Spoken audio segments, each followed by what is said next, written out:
En el día de hoy, amigo oyente, llegamos al capítulo 2 de esta primera epístola a los tesalonicenses.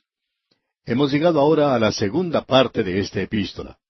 Aquí tenemos el motivo y método de un verdadero testigo de Jesucristo. Y eso lo encontramos en los primeros 6 versículos. En este segundo capítulo de la primera epístola a los tesalonicenses, estamos observando la venida de Cristo, que es la esperanza que obra. Este es el rapto de la iglesia, la venida de Cristo por su iglesia. Y no es una doctrina para discutir, es una doctrina para vivir. Y desafortunadamente tenemos demasiadas personas hoy que creen que el Señor Jesucristo viene después de la tribulación. Hay también aquellos que piensan que Él va a venir antes, y otros que creen que Él vendrá durante la tribulación. Y también hay otros que creen que Él no va a venir. Y sin embargo dicen que ellos confían en Él como Salvador. Bien, para todos estos grupos, la pregunta importante es la siguiente: ¿cómo afecta su vida esa interpretación? ¿Hace eso algo por usted? No interesa a cuál punto de vista mantiene usted. Si no hace algo por usted, usted quizá debería cambiarlo y buscar un punto de vista que le ayude, algo que le motive a hacer algo. Así es que tenemos aquí el motivo y método del verdadero testigo de Jesucristo. Leamos pues el primer versículo de este capítulo 2 de la primera epístola a los tesalonicenses. Porque vosotros mismos sabéis, hermanos, que nuestra visita a vosotros no resultó vana. Ahora, esa última palabra, vana, quiere decir vacía, quiere decir sin resultados. Pablo dijo, cuando nosotros los visitamos, no lo hicimos con alguna proposición teórica nada más. Nosotros no llegamos a visitarlos y a declararles algo que era nuevo y algo que en realidad no les afectaba a ustedes para nada. Nosotros simplemente los entretuvimos por un tiempo y luego nos fuimos. No, no fue en vano, no fue algo vacío. Cuando Pablo llegó a Tesalónica, él sacudió a muchas personas y llevó a muchas personas al conocimiento salvador de Jesucristo. Y eso produjo que allí llegara a existir una iglesia. Así es que él está hablando aquí de algo que no es una filosofía, que no es una teoría, sino de algo que realmente obró en Tesalónica. Usted puede caminar por las calles de esa ciudad hoy. Ha cambiado mucho desde que la visitó Pablo, pero aún existe. El Evangelio anduvo por las calles de esa ciudad en una ocasión, y fue algo que entró a los corazones y a los hogares y en las vidas de los hombres y las mujeres de ese lugar. Y luego Pablo continúa diciendo en el versículo 2, pues habiendo antes padecido y sido ultrajados en Filipos, como sabéis, tuvimos denuedo en nuestro Dios para anunciaros el Evangelio de Dios en medio de gran oposición. Ahora esa palabra oposición, que se utiliza en este versículo, proviene de la palabra agonía, es decir, agoni en el griego, y de allí nosotros obtenemos la palabra agonía. Es decir, que fue con mucho conflicto, con mucha agonía interna, que él fue a ese lugar. Usted puede notar que Pablo dice aquí que cuando él partió de Filipos, donde él había sido ultrajado, tratado muy mal, y usted recordará que eso fue exactamente lo que ocurrió con Pablo allí, pero que cuando él llegó a Tesalónica, lo hizo anunciando el mensaje de Dios con denuedo. Es decir, que eso no lo detuvo a él a causa de la experiencia que tuvo en Filipos. En realidad, lo que él está diciendo es que él no disminuyó o presentó el Evangelio de alguna otra forma. Habiendo tenido esa terrible experiencia en Filipos, Pablo no dijo, bueno, ahora yo tengo que cambiar la forma de presentar esto. Tengo que usar un poco más de tacto. Para ser más enfáticos, Pablo no era un creyente secreto, amigo oyente. Pablo habló las cosas abiertamente, de la misma manera que lo había hecho en Filipos. Hubiera sido muy fácil para él racionalizar estas cosas. Él podía haber dicho, bueno, es mejor que ahora me ponga a leer un libro de cómo hacer amigos e influenciar a la gente, y probablemente debería usar un poco más de tacto. Tendré que presentar estas cosas un poco más calmadamente, más suave. Sería mucho mejor para mí si hiciera eso. Pues bien, amigo oyente, eso no ocurría con Pablo. Él declaró el Evangelio y las experiencias que él padeció no le afectaron. Ahora él les va a contar cómo llegó él entre ellos y cómo les presentó la palabra. Esto es algo tremendo para nosotros. Es en realidad algo realmente sorprendente. Amigo oyente, si alguien le preguntara a usted cuál fue el mejor sermón del apóstol Pablo, ¿qué sermón elegiría usted?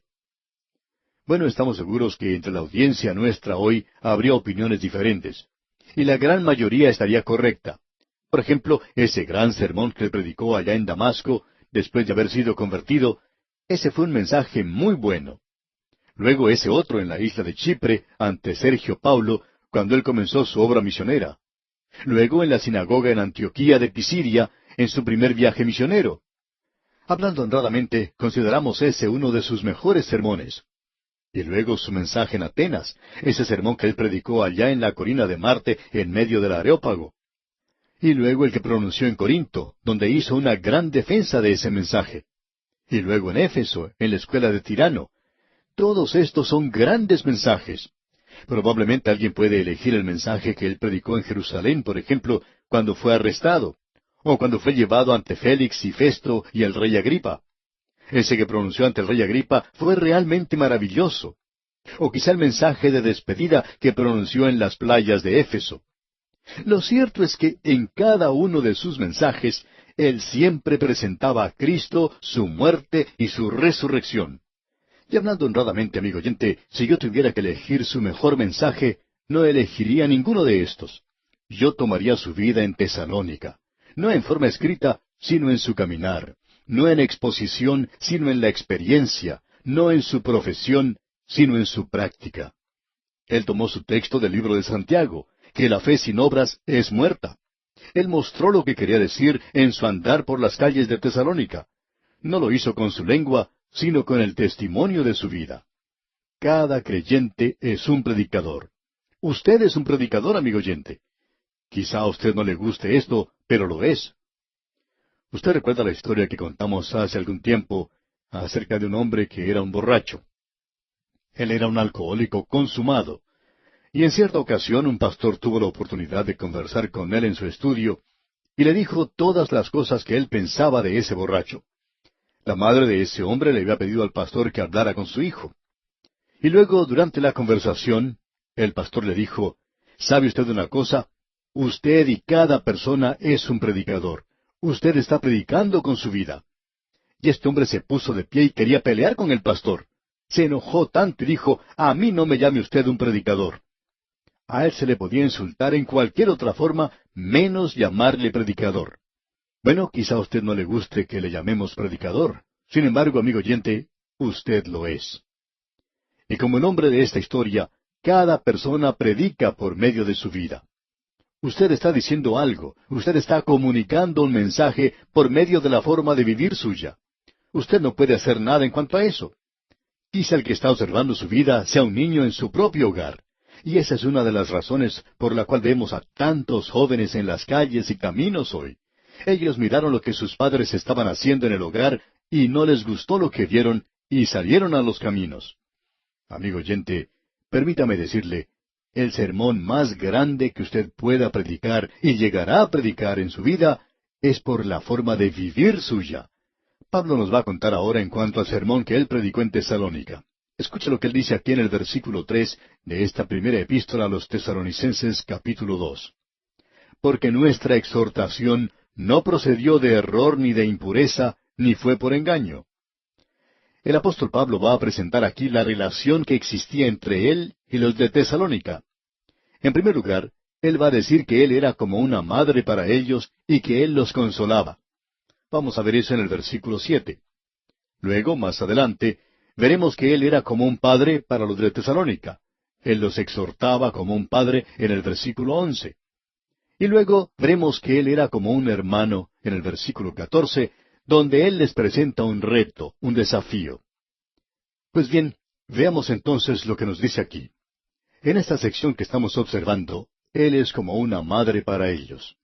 Aquí tenemos esta relación en la que él trata de consolarlos.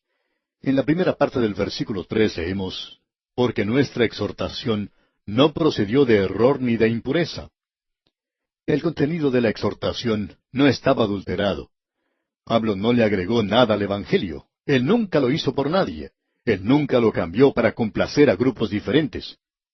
Una de las cosas que nos molesta a veces es que algunos predicadores presentan un buen mensaje del Evangelio en un lugar, y luego van a otro donde también deberían presentar un mensaje claro del Evangelio. Sin embargo, no ocurre eso. Amigo oyente, eso no pasaba con el apóstol Pablo. Él dice, porque nuestra exhortación no procedió de error ni de impureza. Aquí se utiliza esa palabra impureza, y esto indica sensualidad. Lo que él está diciendo aquí es que eso no era motivado por la avaricia. Sus motivos eran apropiados, correctos. Él no fue a Tesalónica por la ofrenda que recibiría, o porque allí se haría famoso, o que él se beneficiaría por el ministerio de alguna forma. Él no fue a ese lugar por esas razones. Sus motivos eran limpios, puros. No había impureza en ese sentido. Y luego dice, ni fue por engaño. Es decir, que Pablo no rebajaba las normas establecidas para acomodar los prejuicios y pasiones de la vieja naturaleza. Él no buscaba complacer la vieja naturaleza de la gente. Esto es algo de lo que muchos de nosotros podemos beneficiarnos. En cierta ocasión, un gran predicador, al cual la gente admiraba mucho, hizo algo que no convenía. Antes le admiraban, pero ahora ya no lo pueden hacer porque él regresó a una iglesia en la cual había sido pastor. Él sabía de cierta crítica contra el pastor que estaba en ese lugar, y él usó eso para poder entrar nuevamente a esa iglesia. Y amigo oyente, ese hombre ya no merecía la admiración de los demás por lo que él hizo, y ya no le podían respetar como lo habían hecho en el pasado. Y Pablo está diciendo aquí, yo no traje el Evangelio entre ustedes por engaño. Tenemos aquí también algo a lo cual debemos prestar atención nosotros que nos ocupamos en preparar programas radiales. Necesitamos tener mucho cuidado con lo que decimos hoy. Nos hacemos esta pregunta a nosotros mismos. ¿Estamos diciendo esto para poder hacer amigos e influenciar a la gente, o estamos tratando realmente de predicar la palabra de Dios? Amigo oyente, hemos cometido muchas equivocaciones. Hemos fallado tantas veces para el Señor que es sorprendente que Él no nos haya dejado de lado. Pero nosotros acostumbramos a decir las cosas tal cual son. Por esta causa, a veces uno no llega a hacer muchos amigos, no puede ser muy popular, y uno espera tener muchos problemas. Sin embargo, el Señor es muy bueno con nosotros, y estamos tratando de hacer lo mejor que podemos en presentar la palabra del Señor. Si lo pudiéramos hacer mejor, lo haríamos. Pero estamos haciendo lo mejor que es posible de nuestra parte por medio de la gracia del Señor. Este pasaje, pues, que tenemos ante nosotros es realmente hermoso. Pablo podía decirles sinceramente a los creyentes de Tesalónica, cuando yo llegué a ustedes, quiero que sepan que no lo hice con ninguna otra clase de motivos. Yo no he venido aquí buscando una ofrenda de parte de ustedes. Yo no vine aquí para esquilarlos. He venido aquí para presentar el Evangelio y para edificarlos a ustedes en la fe. Ese era mi motivo. Y amigo oyente, cuando uno tiene esa clase de motivos, usted está navegando por un mar maravilloso. Quizá a veces se encuentre con una tormenta, pero el Señor le ayudará a soportarla. Y luego dice en el versículo 4 de este capítulo 2 de su primera epístola a los tesalonicenses, sino que según fuimos aprobados por Dios para que se nos confiase el Evangelio, así hablamos, no como para agradar a los hombres, sino a Dios, que prueba nuestros corazones. Pablo está diciendo aquí, según fuimos aprobados por Dios. Y esa palabra aprobados quiere indicar que el apóstol Pablo ya no era un novato. Él no complacía nada más que a los hombres. Él nunca buscó la popularidad. Él no estaba tratando de hacerse famoso. Cuando Pablo predicaba, él no lo hacía para ver qué es lo que la gente pensaba de él, sino lo que Dios pensaba de él. Él pasó el examen de Dios y resultó aprobado. Él nunca utilizó un método bajo. Y luego dice aquí en el versículo 5, porque nunca usamos de palabras lisonjeras, como sabéis, ni encubrimos avaricia. Dios es testigo. Él está hablando aquí de una forma muy abierta, franca. Él dice, yo nunca fui a ustedes y utilicé palabras lisonjeras. Yo nunca estuve halagando o alabando a alguna persona rica en la congregación. Nunca traté de ganarme el favor de los ricos. Nunca he lisonjeado a nadie. Amigo oyente, la lisonja nos desarma. Nunca sabemos en realidad lo que debemos decir. Por lo menos yo nunca sé qué decir cuando alguna persona me lisonjea. Sé muy bien lo que debo decir cuando alguien me critica, pero cuando alguien me halaga, entonces no sé qué decir. En uno de sus libros, Shakespeare dijo algo así como esto: Mis enemigos me dicen que yo soy un asno, y yo trato de corregirlos. Mis amigos me halagan, y ellos hacen que yo haga un asno de mí mismo. Los amigos son probablemente más peligrosos que los enemigos a veces. Pero Pablo nunca se dedicó a halagar o a lisonjear a nadie. Hay ciertos hombres de negocios a los cuales, si uno los halaga, entonces uno puede contar con su ayuda. Pero si usted no hace eso, entonces no tienen ningún interés en usted o en su tarea. Uno debe halagarlos para ganárselos. Amigo oyente, que Dios tenga compasión de la iglesia y de la obra el día de hoy, que tiene que depender de hombres como tales, que deben ser halagados y lisonjeados, y que hay que tratarlos bien todas las veces. Amigo oyente, una de las grandes dificultades que aqueja a la iglesia del presente es este asunto de la lisonja. Ahora, Pablo tampoco era avaro porque dice, ni encubrimos avaricia. Creemos que uno de los pecados del ministerio es el dinero. Nunca pensé que esto fuese un gran pecado o una gran tentación para mí o para los hombres a los cuales he conocido. Pero, amigo oyente, la avaricia es algo de muchos colores. Hay hombres que codician el honor y la fama y una posición elevada. Amigo oyente, hay muchos hombres hoy que están buscando otras cosas aparte del dinero. Así es que es necesario que escudriñemos nuestros corazones.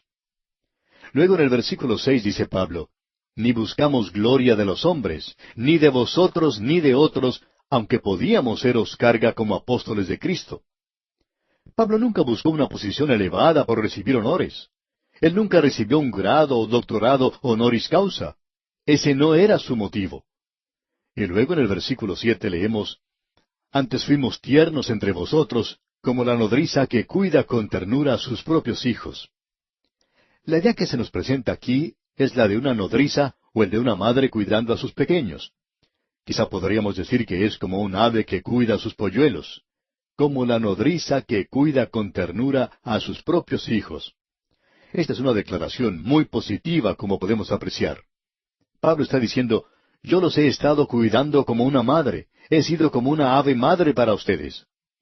Y usted recuerda lo que el Señor Jesucristo mismo dijo en cuanto a Jerusalén. Él dijo, ¿cuántas veces quise juntar a tus hijos como la gallina a sus polluelos debajo de sus alas? Y esa es la posición de Pablo. Ah, la ternura que demuestra Pablo. Él era tierno como una mujer en la forma en que él trataba con la iglesia de Tesalónica. Y bien, amigo oyente, vamos a detenernos aquí por hoy. Dios mediante continuaremos la consideración de este capítulo 2 de la primera epístola del apóstol San Pablo a los tesalonicenses en nuestro próximo programa. Amigo oyente, en el día de hoy estamos observando al apóstol Pablo, quien está contándoles a los creyentes de Tesalónica cómo llegó él a ese lugar y vivió entre ellos. Y creemos que este es el mejor sermón que él haya predicado. En nuestro último programa estábamos observando la vida del apóstol Pablo, el lado maternal, por así decirlo, de su ministerio. Él les dijo en el capítulo 2, versículo 7, de esta primera epístola a los tesalonicenses, antes fuimos tiernos entre vosotros, como la nodriza que cuida con ternura a sus propios hijos. Ahora esa palabra nodriza quiere decir una madre que está amamantando a sus hijos. Dijimos que era como un ave que cuida a sus polluelos. Destacamos también el hecho de que el Señor Jesucristo mismo dijo de Jerusalén, ¿cuántas veces quise juntar a tus hijos como la gallina a sus polluelos debajo de sus alas? Y eso es lo que el Señor quiere hacer por todos nosotros, los que pertenecemos a Él. El Señor Jesucristo utiliza muchas formas figuradas de hablar. Una de ellas es cuando habla acerca de las ovejas. Él es el pastor. Él entregó su vida por las ovejas. Él protege a las ovejas hoy y Él las reunirá algún día en su redil, donde ellas estarán seguras con Él. La otra forma figurada es esta idea que se presenta de una gallina con sus polluelos. Si usted ha tenido la oportunidad de visitar alguna casa de campo, ha podido ver allí alguna gallina clueca empollando sus huevos, y después de cierto tiempo salen del cascarón los polluelos. Y uno puede ver a esa gallina andando de un lugar a otro, cloqueando. Y esta gallina y sus pollitos pueden andar por muchas partes. Y si de pronto comienza a llover, la gallina trata de guiar a sus pollitos a un lugar seguro donde no se mojen. Pero si no tiene oportunidad de llegar a un lugar donde pueda cobijarse, se detiene en alguna parte y comienza a llamar a sus pollitos para que éstos se refugien debajo de sus alas. Y por más que llueva, y aun cuando la gallina se esté mojando, los pollitos no se mojan. ¿Y cuántas veces el Señor Jesucristo dijo, si vosotros hubierais venido a mí, os hubiera refugiado debajo de mis alas? El Señor puede protegernos de todas las cosas que nos atacan, aun de las mismas tentaciones. Él nos puede proteger de esto. Este es un cuadro maravilloso. Y Pablo está diciendo aquí, yo soy esa clase de predicador. Y esa es la clase de predicadores que hacen falta hoy. Quizá esta gente no sea muy elocuente o pueda presentar grandes sermones. Sin embargo, ellos son los pastores que pueden ayudar a aquellos que lo necesitan. Es mejor encontrar una de estas personas que tratar de escribir una carta a un programa radial, aun cuando se pueda recibir la respuesta por medio de una carta. Hay predicadores que creen en la palabra de Dios y que la predican y que pueden ayudar a los creyentes cuando éstos están en dificultades. Hay muchos predicadores que con el pasar de los años adquieren cierta experiencia y entonces pueden aconsejar no solo a aquellas personas de su misma edad, sino también a los jóvenes, con los cuales pueden tener una conversación abierta y sincera. Estos predicadores pueden ayudarle a usted, amigo oyente, porque son personas como el apóstol Pablo, que tienen un lado, digamos, materno en su ministerio. Y hay algunos que enfatizan este tipo de ministerio que tienen y son muy buenos para aconsejar a la gente. También tenemos el lado paterno del ministerio, y eso lo encontramos en el versículo 10. Pero vamos a continuar en esta sección considerando lo que nos dice ahora Pablo aquí en el versículo 8. Tan grande es nuestro afecto por vosotros, que hubiéramos querido entregaros no solo el Evangelio de Dios, sino también nuestras propias vidas, porque habéis llegado a sernos muy queridos. El apóstol Pablo tenía un amor genuino por los creyentes, y él estaba dispuesto a entregar su propia vida por los creyentes de Tesalónica. Podemos apreciar que él tenía con ellos una relación maravillosa. El apóstol Pablo fue un gran hombre de Dios. Usted puede notar ahora que en el versículo 9 aún se está tomando este tema de el lado materno del ministerio. Y luego vamos a considerar el lado paterno dentro de algunos instantes. Y dice Pablo en la primera parte de este versículo 9, porque os acordáis, hermanos, de nuestro trabajo y fatiga. Y aquí tenemos una referencia directa a la madre, ya que ella es la que trabaja en esta forma. Y luego Pablo continúa diciendo en la segunda parte del versículo 9, cómo trabajando de noche y de día, para no ser gravosos a ninguno de vosotros, os predicamos el Evangelio de Dios. Él está trabajando de día y de noche. Así es como trabaja una madre. El hombre puede trabajar de sol a sol, pero el trabajo de la madre nunca se acaba. La madre no es una clase de enfermera o nodriza que trabaja solo ciertas horas y que recibe su pago por eso. Pablo está diciendo aquí que él no era esa clase de persona. Él no pertenecía a algún sindicato. A veces nos preguntamos, ¿por qué con todo este asunto de la liberación de la mujer, por qué no se organizan ellas y forman algún sindicato para las madres? Recomendamos eso. Quizás las madres lograrían que el sindicato apoyara que ellas trabajaran nada más que 8 horas diarias y luego que los niños fueran cuidados por el padre por otras 8 horas y las horas restantes las criaturas podrían estar al cuidado de los vecinos, por ejemplo. Quizá puedan lograr algo como eso, pero amigo oyente, no creemos en realidad que las madres gusten de hacer eso porque ellas obran de una manera un poco diferente. En cierta ocasión había 2 muchachas que trabajaban juntas. Una de ellas tuvo que dejar el trabajo y no pudo ver a su amiga por mucho tiempo. 2 o 3 años más tarde se encontraron en una de las calles de la ciudad. La que continuó trabajando en la fábrica le preguntó a la otra, ¿qué andas haciendo ahora? ¿Todavía estás trabajando? A lo cual la otra le contestó, no, ya no estoy trabajando más, ahora estoy casada. Luego esta muchacha preguntó a su amiga, ¿y tú todavía estás trabajando? A lo cual la otra le contestó, sí, yo todavía estoy trabajando en la fábrica. Y continuó diciéndole, ¿así que estás casada? Cuéntame acerca de tu marido. Y la amiga le dijo, no solo tengo un marido, sino que también tengo un bebé. y le contó lo maravilloso que era su vida ahora. Cómo se había encontrado con este joven de quien se había enamorado y casado luego, y cómo ella se levantaba temprano para preparar el desayuno para su esposo, y cómo él la amaba en gran manera. La alegría que ella sentía cuando su esposo regresaba del trabajo, la abrazaba, la besaba, y que luego cenaban juntos, y que más adelante, con el correr del tiempo, tuvieron un hijito. Bien, cuando llegó el bebé, ella le contaba a su amiga que tenía que levantarse a las 3 de la mañana para darle de comer, y entonces su amiga le dijo, «Bueno, recuerdo que cuando tú trabajabas en la fábrica conmigo, acostumbrabas a mirar mucho el reloj, y cuando llegaban las 5 de la tarde, salías del trabajo muy rápidamente». A lo cual la otra amiga contestó, «Sí, pero ahora no tengo necesidad de mirar el reloj porque ahora trabajo muchas más horas». Y su amiga entonces le dice, «Yo pensaba que tú no estabas trabajando». Y ésta le dijo, «En realidad, eso para mí no es un trabajo». ¿Por qué? Porque ahora ella es motivada por el amor, amigo oyente. Y eso es precisamente lo que Pablo nos está diciendo aquí. Yo he trabajado de noche y de día, no pertenezco a ningún sindicato. Tampoco recibo salario alguno. No soy una persona asalariada. En cierta ocasión, un miembro de la iglesia se acercó a su pastor y le dijo, «Usted tiene que ir a visitar a tal y tal persona. A usted se le paga para hacer eso». Y el pastor le contestó, «Usted vaya a ver a esa persona. A usted no se le paga por hacerlo, y usted puede hacer probablemente un trabajo mucho mejor que lo que yo pueda hacer. Porque nosotros no estamos en la obra del Señor bajo esas condiciones». Eso puso a ese miembro de la iglesia en una posición bastante difícil y tuvo que ir a visitar a esa persona.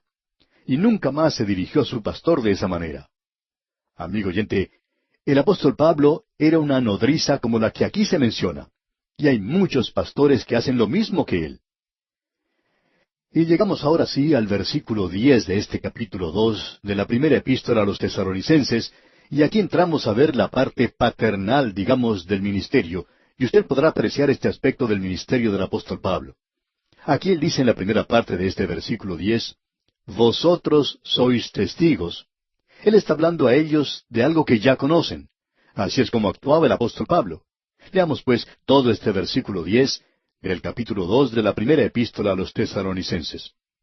«Vosotros sois testigos, y Dios también, de cuán santa, justa e irreprensiblemente nos comportamos con vosotros los creyentes».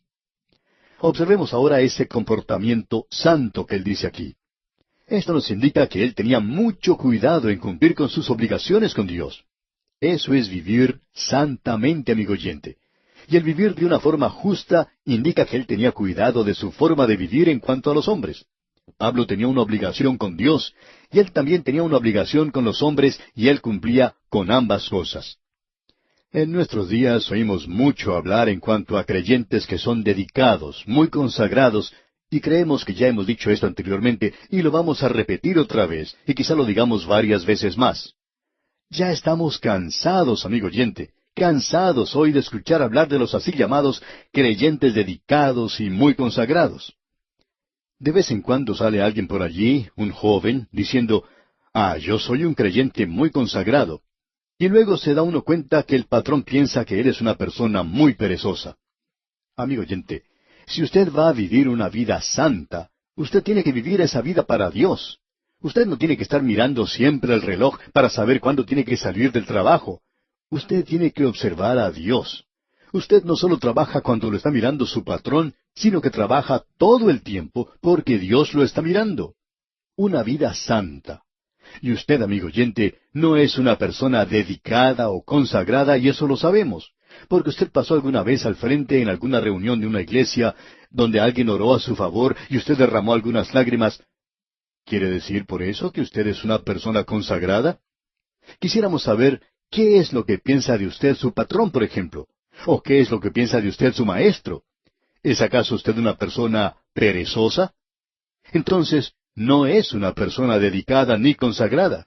Usted es sencillamente perezoso, y esas dos cosas, amigo oyente, no son lo mismo. Ahora Pablo dice, «He andado santamente entre ustedes. Hemos vivido todo el tiempo en la presencia de Dios y en forma justa». Y luego él dice, «irreprensiblemente». Y eso quiere decir que a ellos no se les podía acusar de nada, aunque esto no evitó que Pablo fuera acusado.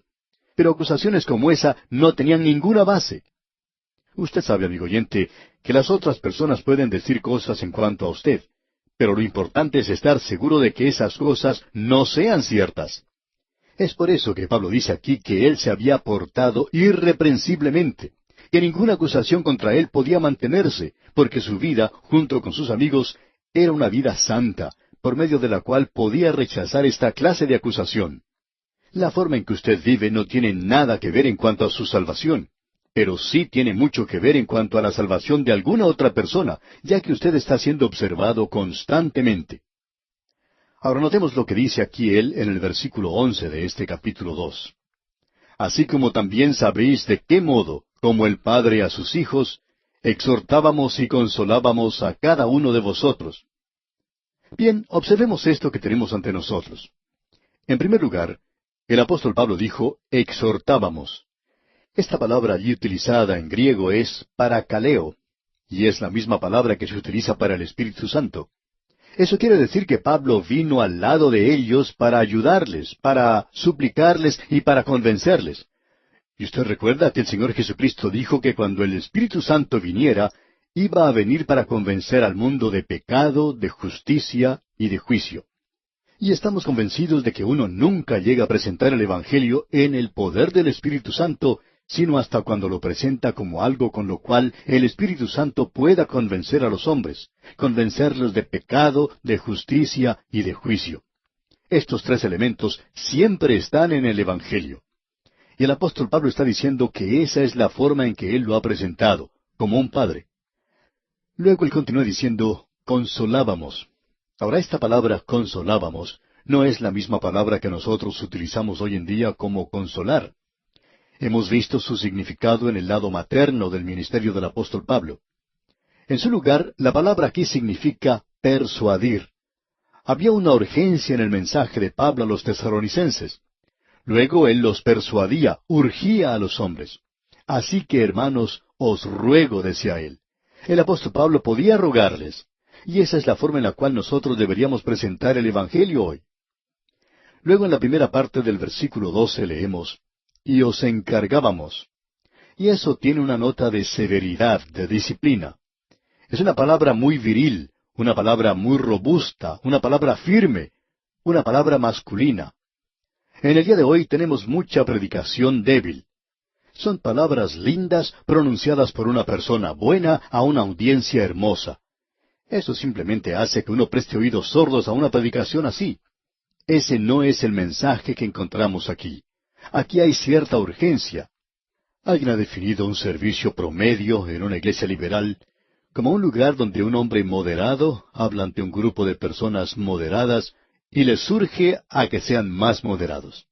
Amigo oyente, eso realmente nos enferma. No nos gusta esa clase de cosas. En algunos países, durante la época de la Pascua, los periódicos publican los temas sobre los cuales van a predicar los predicadores liberales el domingo de resurrección. Ellos tienen un verdadero problema con el tema de la resurrección. Y si uno tiene la oportunidad de leer algunos de los temas que van a presentar, notará que algunos de ellos en realidad causan gracia verlos. En cierta ocasión, un pastor presentó el tema de La Pascua es la época de las flores. Amigo oyente, ¿se imagina usted que ese haya sido un mensaje robusto, viril? No nos sorprende que en el día de hoy tengamos tantos santos enfermos si están recibiendo esa clase de alimento. Un gran predicador del pasado acostumbraba a decir que algunos sermones no tienen suficiente evangelio como para preparar una sopa para un saltamontes enfermo. Y eso es cierto hoy, amigo oyente. Pero qué cosa más gloriosa fue el ministerio del apóstol Pablo aquí. Y él dice, así como también sabéis de qué modo, como el Padre a sus hijos, exhortábamos y consolábamos a cada uno de vosotros. Y continúa en el versículo 12, y os encargábamos que anduvieseis como es digno de Dios, que os llamó a su reino y gloria. Amigo oyente, nosotros debemos andar dignamente. Eso es lo que Pablo les dijo en su epístola a los Efesios, como usted bien puede recordar. Dijo él, yo pues, preso en el Señor, os ruego que andéis como es digno de la vocación con que fuisteis llamados. Ahora, el reino aquí, en este versículo 12 de Primera Tesalonicenses 2, se refiere a lo eterno, al reino milenario, y la gloria se refiere al reino eterno. Es decir, que aquí podemos tener una perspectiva del plan de Dios y de su propósito. En otras palabras, viva, amigo oyente, a la luz de la eternidad. Y Pablo continúa hablando y en el versículo 13 del capítulo 2 de la primera epístola a los tesalonicenses dice, por lo cual también nosotros sin cesar damos gracias a Dios de que cuando recibisteis la palabra de Dios que oísteis de nosotros, la recibisteis no como palabra de hombres, sino según es en verdad la palabra de Dios, la cual actúa en vosotros los creyentes. Aquí tenemos el otro lado de lo que hablábamos el otro día. Pablo había dicho al principio, pues nuestro Evangelio no llegó a vosotros en palabra solamente, sino también en el poder, en el Espíritu Santo. Esa es la forma en la cual el Evangelio debe ser presentado hoy. Escuchamos a muchas personas que critican a los predicadores. Amigo oyente, si ese hombre está presentando el Evangelio, no solo debe ser presentado con poder, sino que debe ser recibido como la palabra de Dios. Amigo oyente, permítanos hacerle una pregunta. ¿Cómo recibe usted la palabra de Dios? ¿La recibe como la palabra de Dios?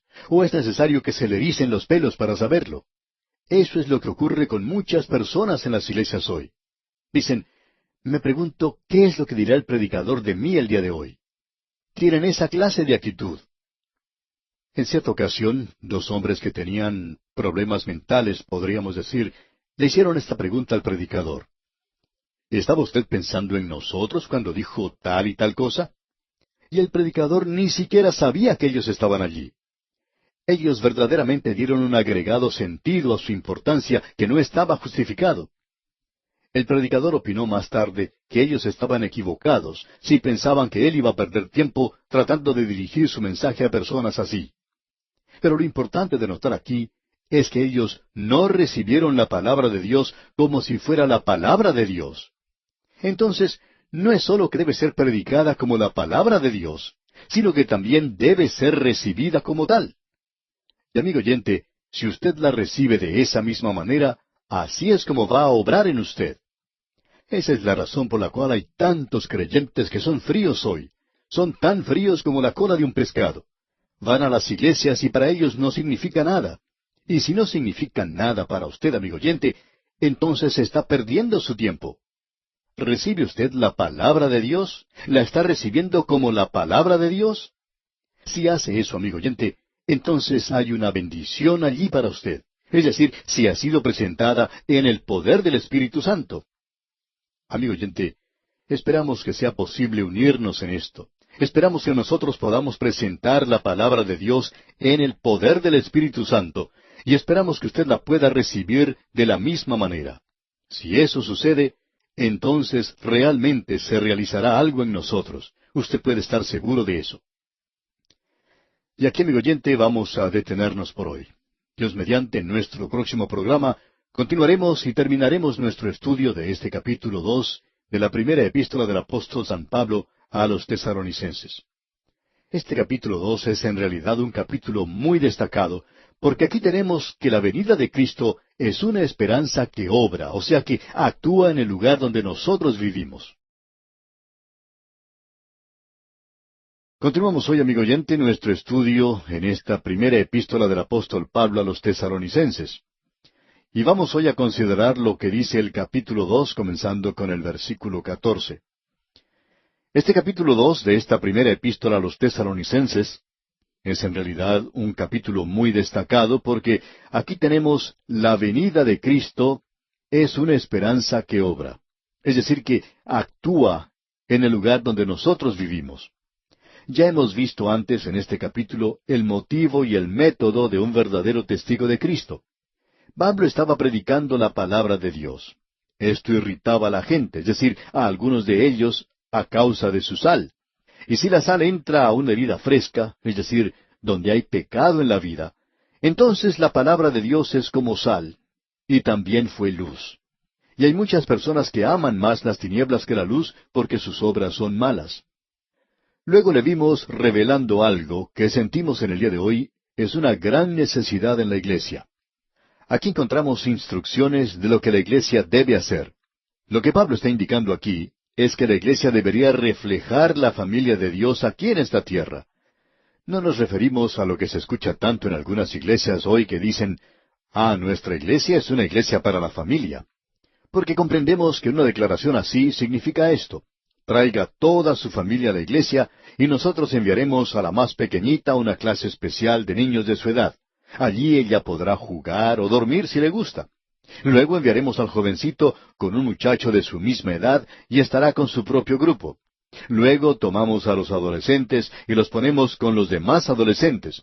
Y entonces la mamá y el papá pueden ir y asistir a las clases de las parejas, y el abuelo y la abuela, pues, pueden ir a la clase de los ancianos. Hay personas que llaman a esto una iglesia para la familia. Pero Pablo no sabía nada en cuanto a esta clase de cosa. Y hablando honradamente, no creemos que él diera su aprobación a estas cosas. Lo que él quería decir aquí es que la iglesia debe revelar en una comunidad lo que la familia debería revelar. La relación del esposo y la esposa casados y el hijo en el hogar debe mostrar el aspecto triple del amor de Cristo y de Dios por el mundo hoy. Por ejemplo, el esposo tiene una responsabilidad, y esa responsabilidad es la esposa y su hijo. Eso ya lo vimos en la carta a los Efesios. Ahora, aquí en la primera carta a los Tesalonicenses, Pablo ya nos ha dado el lado materno, por así decirlo, de la iglesia local. Y él fue como una madre para la iglesia en Tesalónica. La idea que se nos presentó aquí era el de una ave que con sus alas cuida a sus polluelos.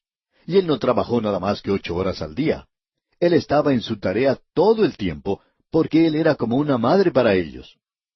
Luego, él también hizo las veces de padre. Y uno necesita este aspecto también. La tragedia de los divorcios hoy es que, según opinamos, probablemente muchos matrimonios deberían separarse porque se están peleando como perros y gatos, y es necesario que se salgan del cuadrilátero para que se separen y dejen de pelear. Pero, amigo oyente, la tragedia es para los hijos en ese hogar, porque ese niño o esa niña debería experimentar en su vida un amor materno y también debería experimentar en su vida un amor paterno. El amor paterno se expresa en la disciplina. Pablo dice que él era como un padre para la iglesia de Tesalónica. Y nosotros necesitamos eso hoy. Hay algunos predicadores y maestros de la Biblia que nunca se les ocurre predicar de otra cosa sino del consuelo. Siempre están tratando de consolar a los santos. Y eso será quizá porque ninguno de ellos ha tenido demasiada experiencia como pastor. Ellos van de un lado para otro, de un lugar a otro, consolando a los santos, y muchos, claro, aprecian esto porque a la mayoría de nosotros nos gusta ser consolados. Es bueno saber que alguien está interesado en uno y que demuestra ese interés consolándolo. Pero hay otro aspecto, y es el de la disciplina. Y la disciplina no es algo que solo está haciendo falta en el hogar y en el país, sino que también hace falta en la iglesia hoy. Ese es el aspecto paternal. En el día de hoy vamos a considerar el lado fraternal. El aspecto fraternal también es algo importante. Es el lado del niño, y allí hay una responsabilidad, y aquí es donde se presenta el aspecto del hermano. Usted recordará que en nuestro programa anterior dejamos nuestro estudio en el versículo 13 de este capítulo 2 de la primera epístola a los Tesalonicenses. Pues bien, veamos nuevamente este versículo porque nos dice cosas importantes. Leamos el versículo 13 otra vez. Por lo cual también nosotros sin cesar damos gracias a Dios, de que cuando recibisteis la palabra de Dios que oísteis de nosotros, la recibisteis no como palabra de hombres, sino según es en verdad la palabra de Dios, la cual actúa en vosotros los creyentes. Mencionamos en nuestro programa anterior que Pablo no solamente enfatizaba que la palabra de Dios había salido en poder y en el Espíritu Santo, y dijimos que él nos hablaría de eso nuevamente, como veremos más adelante. Salió pues en demostración y poder del Espíritu Santo, y así es como debe ser predicada, y uno debe orar para que el Espíritu de Dios la utilice. Pero amigo oyente, el otro lado de la moneda le dice al creyente, ¿cómo recibe usted la palabra de Dios? ¿La recibe usted como si fuera en realidad la palabra de Dios? Hubo en cierta ocasión un predicador muy famoso y que tenía un ministerio muy cálido y efectivo. Sin embargo, en su propia iglesia se notaba una frialdad como no había en ningún otro lugar. ¿Por qué? ¿Sería acaso debido al predicador en el púlpito? No, amigo oyente. Él estaba presentando la palabra de Dios y lo estaba haciendo de una forma muy cálida. Es decir, que él estaba presentando la palabra de Dios según Dios se la revelaba a él. Pero la forma en que la gente la recibía. Y eso es algo que rompe ese contacto y que pone en cortocircuito la palabra de Dios hoy. Y esa es la forma en que algunas iglesias reciben la palabra de Dios. Que Dios tenga misericordia de una iglesia que tiene un predicador que enseña bien la palabra de Dios, y esto hemos podido observarlo en algunas partes, que cuando una iglesia recibe buena enseñanza bíblica, y ellos usan mal esto y lo abusan y no reciben la palabra de Dios que ese predicador les está dando, Dios prácticamente cerrará las puertas de esa iglesia. Y esto ha ocurrido una y otra vez, amigo oyente. La palabra de Dios no solo tiene que salir en poder y la demostración del Espíritu Santo, sino que tiene que ser recibida como la palabra de Dios. Esto es importante hoy. Eso es lo que hace el contacto. Y cuando ese contacto se realiza, es algo verdaderamente tremendo. Ahora, en el versículo 14, el apóstol Pablo nos presenta el lado fraternal del mensaje. En su ministerio, el apóstol presenta el lado del hermano. Leamos este versículo 14. Porque vosotros, hermanos, vinisteis a ser imitadores de las iglesias de Dios en Cristo Jesús que están en Judea, pues habéis padecido de los de vuestra propia nación las mismas cosas que ellas padecieron de los judíos. Ahora, ¿qué es lo que nos hace hermanos hoy? Bueno, hay dos cosas que nos hacen hermanos. Todos somos hermanos, no importa cuál sea nuestro color, ya que todos nosotros hemos pecado y estamos destituidos de la gloria de Dios. Todos nos encontramos en esa categoría. Ahora, si se nos permite la expresión, somos hermanos de sangre, ya que todos nosotros hemos pecado. Eso nos coloca a todos en la familia humana. Esa es la hermandad de los pecadores. Y ya que es eso, no es una hermandad donde se demuestra mucho amor. Es mejor que tenga cuidado de su hermano, es decir, de ese otro ser humano. Ahora, Pablo dice aquí en este versículo 14, porque vosotros hermanos. Ahora, ¿cómo es que llegaron a ser hermanos? O sea, a unirse. El apóstol Pablo dice, pues habéis padecido de los de vuestra propia nación las mismas cosas. La iglesia en Tesalónica era en su gran mayoría una iglesia gentil. En Tesalónica existía una colonia romana, y los gentiles perseguían a los cristianos primitivos. Ellos les causaron grandes dificultades en esa época, aun cuando las grandes persecuciones bajo el emperador no habían comenzado aún. Pero los creyentes estaban sufriendo en Tesalónica. Y Pablo podía decir, bueno, ustedes saben que antes que ustedes, los hermanos en Jerusalén, ellos también sufrieron por sus hermanos, es decir, los hermanos raciales. Y eso es lo que los une a ustedes. ¿Y qué es lo que los atraía unos a otros? El sufrimiento. El sufrimiento era lo que los unía, y el sufrimiento, amigo oyente, es el cemento que mantiene a los creyentes unidos.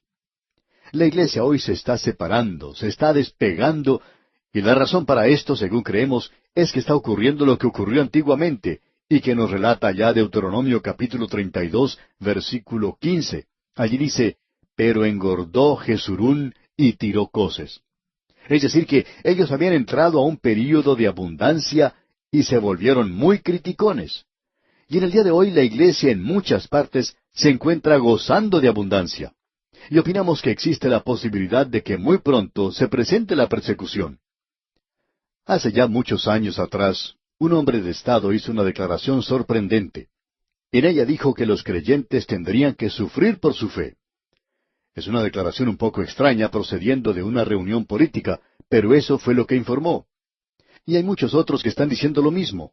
Y nosotros estamos orando hoy por un avivamiento.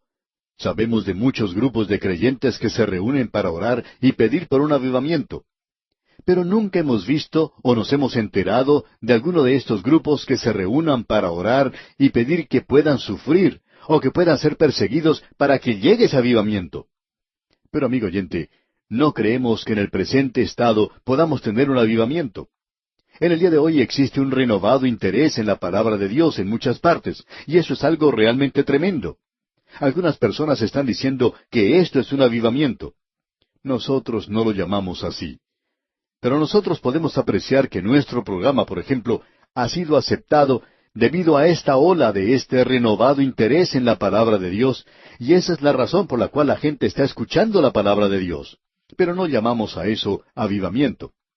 Cuando llegue un avivamiento, no va a haber nadie que pregunte, ¿es esto un avivamiento? La gente va a poder decir, esto es un avivamiento. No hemos llegado aún.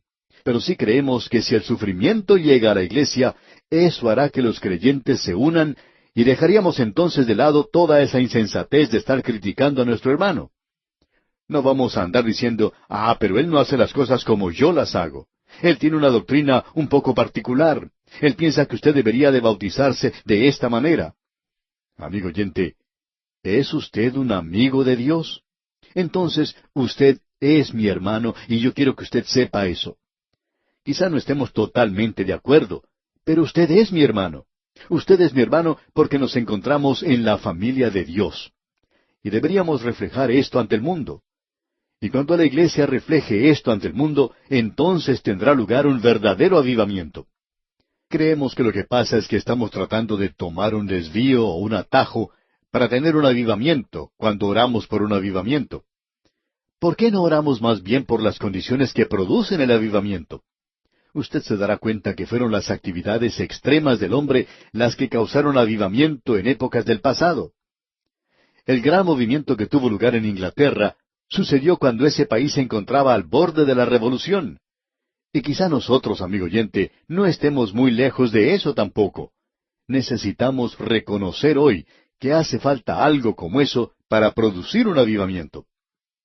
Ahora esto no nos va a hacer muy populares con ciertos grupos, pero alguien necesita decir las cosas como son.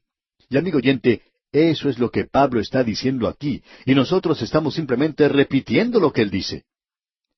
Ahora, en los versículos 15 y 16 de este capítulo 2 de la primera epístola a los tesalonicenses, dice Pablo, los cuales mataron al Señor Jesús y a sus propios profetas, y a nosotros nos expulsaron, y no agradan a Dios, y se oponen a todos los hombres, impidiéndonos hablar a los gentiles para que éstos se salven. Así colman ellos siempre la medida de sus pecados, pues vino sobre ellos la ira hasta el extremo. Nosotros consideramos que este es un pasaje muy destacado en la Escritura. Nos revela un gran principio.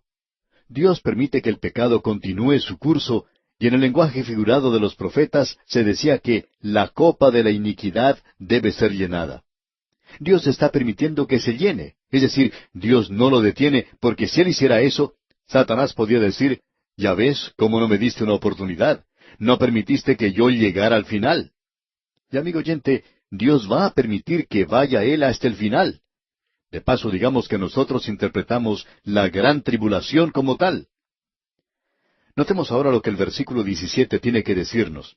Aquí tenemos la verdadera recompensa del testigo de Cristo. Escuche lo que él dice. Él continúa hablando y nos presenta aquí este amor fraternal. Aquí tenemos un verdadero fraternizar. Esto es lo que en realidad debería ser un movimiento ecuménico. Cuando usted está en Cristo, amigo oyente, todos somos hermanos en Cristo, pero fuera de Cristo somos todos enemigos. Leamos este versículo 17. Pero nosotros, hermanos, separados de vosotros por un poco de tiempo, de vista, pero no de corazón, tanto más procuramos con mucho deseo ver vuestro rostro. Qué bueno es escuchar al apóstol Pablo decir eso. Pablo había sido expulsado prácticamente de Tesalónica y él dice, no me gustó dejarlos y quiero regresar a ustedes otra vez. Y él lo hizo, digamos de paso. Ahora en el versículo 18 dice, por lo cual quisimos ir a vosotros, yo Pablo ciertamente una y otra vez, pero Satanás nos estorbó. Pablo aquí demuestra un discernimiento espiritual para ver que fue la estrategia de Satanás la que estorbó que él fuera a Tesalónica. Y Satanás aquí quiere decir adversario. Creemos que en el día de hoy Satanás puede tratar de estorbar este programa que presenta la palabra de Dios. Hemos podido verlo en muchas ocasiones. A veces este programa se presenta por otras estaciones comerciales y ocurre un cambio en el propietario o la gerencia y se quitan todos los programas religiosos. ¿Por qué? El enemigo, el adversario, no quiere que la palabra de Dios sea predicada. Escuche ahora lo que Pablo dice aquí en los versículos finales de este capítulo 2, los versículos 19 y 20. Porque ¿cuál es nuestra esperanza, o gozo, o corona de que me gloríe? ¿No lo sois vosotros delante de nuestro Señor Jesucristo en su venida? Vosotros sois nuestra gloria y gozo. Pablo está diciendo que uno de los grandes gozos que él tendrá cuando Cristo venga a llevarse a la iglesia será el de ver a estos que él había guiado a Cristo. Amigo oyente, ¿habrá alguna persona en el cielo que se le acerque a usted y le dé las gracias por haberle enseñado o presentado la palabra de Dios y que causó que ellos llegaran a ser salvos? ¿Ha contribuido usted para las misiones y los misioneros? Probablemente habrá alguien en aquel lugar, alguna persona de la cual usted ni siquiera se ha enterado, que se le acercará y le dirá, yo quiero darle las gracias por haber ofrendado a las misiones. Quiero darle las gracias a usted por haber estado interesado en esparcir la palabra de Dios, porque debido a eso yo recibí el mensaje de salvación. Y eso, amigo oyente, será parte de la recompensa que recibiremos en el cielo. Ah, amigo oyente, que usted pueda reconocer eso. Una cosa es creer que Jesús va a sacar a su iglesia de este mundo, y otra cosa es ver al lado suyo a alguien que ha confiado en Cristo a causa de lo que usted ha hecho.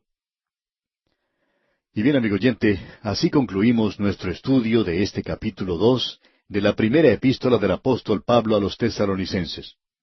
Vamos a detenernos aquí por hoy, y Dios mediante, en nuestro próximo programa entraremos a estudiar el capítulo 3.